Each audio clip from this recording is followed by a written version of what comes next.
ഇത്ര എളുപ്പത്തിൽ ഒരു മുട്ടക്കറി ഉണ്ടാക്കിയിട്ടുണ്ടോ? സവാള മുറിക്കണ്ട, ഇഞ്ചി മുറിക്കണ്ട, വെളുത്തുള്ളി മുറിക്കണ്ട, മുറിക്കുന്ന പരിപാടിയേ ഇല്ല.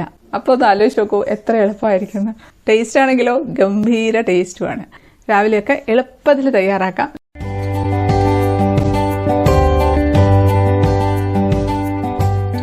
അപ്പോൾ നമ്മുടെ ഈസി മുട്ടക്കറി ഉണ്ടാക്കാനായിട്ട് ഒരു സവാള എടുത്തിട്ടുണ്ട്. ഇത് മിക്സിയുടെ ജാറിലേക്ക് ഒരു 4 കഷ്ണമായിട്ട് മുറിച്ചിട്ട് കൊടുക്കാം. ഒരു 3 അല്ലി വെളുത്തുള്ളി തൊലി പൊളിച്ച് ഇട്ട് കൊടുക്കാം. ഒരു ചെറിയ കഷ്ണം ഇഞ്ചി അത് ഇതിലേക്ക് ഇട്ട് കൊടുക്കാം.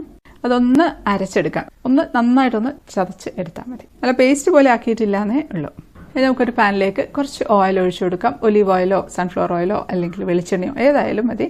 അതിലേക്ക് ഒരു നുള്ള് ജീരകം ഇട്ട് കൊടുത്തിട്ടുണ്ട്. ഒരു ചെറിയ കഷ്ണം പട്ട, ഒരു ഗ്രാമ്പു, ഒരു ഏലക്ക. അതെല്ലാം ഒന്ന് പൊട്ടി വരട്ടെ. നമുക്ക് അരച്ച് വെച്ചിരിക്കുന്ന സവാളയുടെ കൂട്ട് ഇട്ട് കൊടുക്കാം. അതിട്ട് തീ ഒരുപാടങ്ങ് വേണ്ട കേട്ടോ, വല്ലാണ്ട് പുകയുന്നുണ്ട്. ഞാൻ തീ കുറച്ചിട്ടുണ്ട്. കുറച്ച് ഉപ്പും കൂടെ ഇട്ട് ഒന്ന് സോട്ട് ചെയ്തെടുക്കാം. സവാളയുടെ ആ ഒരു പച്ച കുത്തലുണ്ടല്ലോ അതൊന്ന് മാറണം. അതവിടെ ഇരുന്നായി വരട്ടെ. ആ സമയത്ത് നമുക്കൊരു പകുതി തക്കാളി, അത്യാവശ്യം വലിയൊരു തക്കാളിയുടെ പകുതിയാണ്, അത് മിക്സിയുടെ ജാറിലേക്ക് 3ആയിട്ട് മുറിച്ചിട്ട് കൊടുക്കാം. അതൊന്ന് നന്നായിട്ടൊന്ന് അരച്ചെടുക്കാം. അത് നന്നായിട്ടൊന്ന് അരച്ചെടുത്തിട്ടുണ്ട്. നമുക്കിത് ഈ സവാളയിലേക്കങ്ങ് ഇട്ട് കൊടുക്കാം. സവാള ഒരുപാടങ്ങ് മൂത്തിട്ടൊന്നുമില്ല, എന്നാലും കുറച്ച് ആ ഒരു പച്ചമണം ഒന്ന് മാറി കളർ ചെറുതായിട്ടൊന്ന് മാറിയിട്ടുണ്ട്. അത് മതി. ഇനി അത് അവിടെ ഇരുന്ന് കുറഞ്ഞ തീയിൽ അവിടെ ഇരുന്നോട്ട് ഇടയ്ക്കിടയ്ക്കൊന്ന് ഇളക്കി കൊടുത്തിരുന്നാൽ മതി. ചിക്കു വൈകുന്നേരം ക്ലാസ്സും കഴിഞ്ഞ് വരുമ്പോഴത്തേക്കും കഴിക്കാനായിട്ട് കൊടുക്കാൻ തട്ടിക്കൂട്ടി ഉണ്ടാക്കിയത്. അപ്പോൾ ഇത്രയും ടേസ്റ്റ് ഉണ്ടാവുമെന്ന് വിചാരിച്ചില്ല. പക്ഷെ കഴിച്ചു കഴിഞ്ഞപ്പോൾ പറഞ്ഞു അമ്മ ഭയങ്കര ടേസ്റ്റാണ്, എന്താ പറയുക, ഒരു 5 സ്റ്റാർ റെസ്റ്റോറൻറ്റിലൊക്കെ പോയി കഴിക്കുന്ന ഒരു ക്യുസീൻ പോലെ ഇരിക്കുന്നത്. അതിനുശേഷമാണ് പിന്നെ ഞാൻ വീഡിയോ എടുത്തത്. അതുകൊണ്ട് അത് കുറച്ചൊന്ന് കളറൊന്ന് മാറി വരുന്നുണ്ട്. എന്നാലും അതിൻ്റെ ആ ഒരു പച്ചമണം മാറണം, ചെറുതായിട്ട് എണ്ണയൊക്കെ തെളിഞ്ഞ് വരുന്നുണ്ട്. ആ സമയത്ത് നമുക്ക് അടുത്ത ഒരു പാനിലേക്ക് മുട്ട പൊട്ടിച്ചൊഴിച്ചു കൊടുക്കുകയാണ്. നോൺ സ്റ്റിക്ക് പാനാണ്, ഓയിലിൻ്റെ ആവശ്യമൊന്നുമില്ല. 2 മുട്ട ഒഴിച്ചു കൊടുക്കാം. കുറച്ച് ഉപ്പ് കൂടെ വെതറിയിട്ട് കൊടുക്കാം. നമ്മൾ ബുൾസൈയില്ലേ അത് തന്നെ. ശകല ഓയിൽ വേണമെങ്കിൽ സൈഡ് കൂടെ കുറച്ചൊന്ന് വേണേൽ ഒഴിച്ചു കൊടുക്കാം. എന്നാൽ സൈഡൊക്കെ ഒന്ന് ചെറുതായിട്ടൊന്ന് മുരിഞ്ഞ് വരാം. ഇനി നമുക്കിതങ്ങ് അടച്ചു വെച്ച് കൊടുക്കണം. തീ കുറച്ചിട്ടിട്ട് അടച്ചു വെച്ച് കൊടുക്കാം. എണ്ണയൊക്കെ നന്നായിട്ട് തെളിഞ്ഞ് വന്നിട്ടുണ്ട്. ഇനി ഇതിലേക്ക് നമുക്കൊരു 1/2 ടീസ്പൂൺ മുളക് പൊടി, കാശ്മീരി മുളക് പൊടിയാണ് ഇട്ട് കൊടുക്കുന്നത്. ഒരു നുള്ള് മഞ്ഞൾപ്പൊടി, വളരെ കുറച്ച് മതി. ഒരു 1/4 ടീസ്പൂൺ മല്ലിപ്പൊടി കൂടെ ഇട്ട് കൊടുക്കാം. അതെല്ലാം കൂടെ ഇട്ട് ഒന്ന് ഇളക്കി കൊടുക്കാം. ഒരു നുള്ള് ഗരം മസാലയും കൂടെ ഇട്ടിട്ടുണ്ട്. അപ്പോൾ നമ്മുടെ മുട്ട റെഡി ആയിട്ടുണ്ട്. അതങ്ങ് ഓഫാക്കി എടുക്കാം. ഒരുപാട് സമയം വെച്ച് വേവിക്കരുത്, അപ്പോൾ അതിൻ്റെ മുട്ടയുടെ മഞ്ഞയൊക്കെ ഒരുപാടങ്ങ് കട്ടിയായി പോവും. എന്നാൽ ഇപ്പോൾ ഇത് അടച്ചു വെക്കുന്നതുകൊണ്ട് ഒരു പ്രൊട്ടക്ഷൻ പോലെ കവറായിട്ട് വരികയും ചെയ്യും. നമ്മുടെ പോച്ച്ഡൊക്കെ ഉണ്ടാക്കില്ലേ അതുപോലെ. അപ്പോൾ ഇതാ നന്നായിട്ട് എണ്ണയൊക്കെ തെളിഞ്ഞിട്ടുണ്ട്. ഒരു 1/2 കപ്പ് വെള്ളം ഒഴിച്ചു കൊടുക്കാം. തിളച്ച വെള്ളം വേണം കേട്ടോ ഒഴിക്കാനായിട്ട്. ഇനി നമ്മളിതിലേക്ക് ഇടുന്നത് കസൂരി മേത്തിയാണ്. ഉലുവേല ഉണക്കി പൊടിച്ചതാണ് കേട്ടോ. പലരും ചോദിക്കാറുണ്ട് എന്താണിതെന്ന്. എല്ലാ സൂപ്പർ മാർക്കറ്റിലും വാങ്ങിക്കാൻ കിട്ടും കസൂരി മേത്തി എന്ന് പറഞ്ഞിട്ട്. അതൊന്ന് പൊടിച്ചിട്ട് ഇട്ട് കൊടുക്കാം. ഇനി നമുക്ക് നമ്മുടെ മുട്ട ഓരോന്നായിട്ട് എടുത്ത് ഇതിലേക്ക് വെച്ച് കൊടുക്കാം.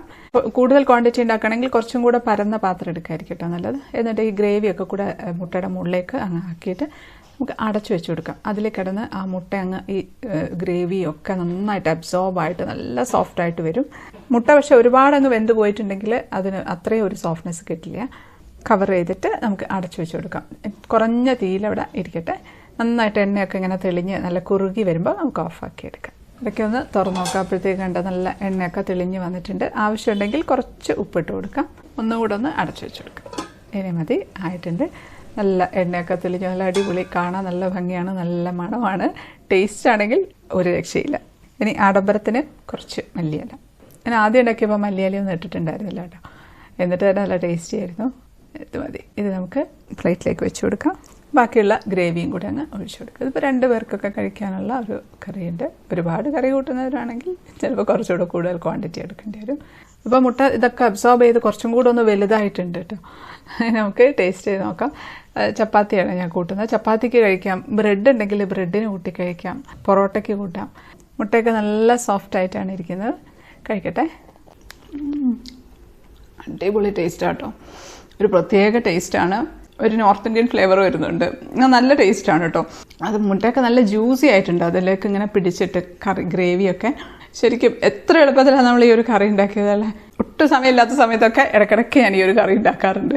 ഇനി വേറെ ഒന്നുമില്ലെങ്കിലും ബ്രെഡിനൊക്കെ കൂട്ടി കഴിക്കാനും നല്ലതാണ്. അപ്പോൾ എല്ലാവരും ഉണ്ടാക്കി നോക്കണം. ഫീഡ്ബാക്ക് അറിയിക്കാൻ മറക്കല്ലേ. അടുത്തൊരു അടിപൊളി റെസിപ്പി ആയിട്ട് കാണാം. അതുവരേക്കും stay happy, stay positive. By.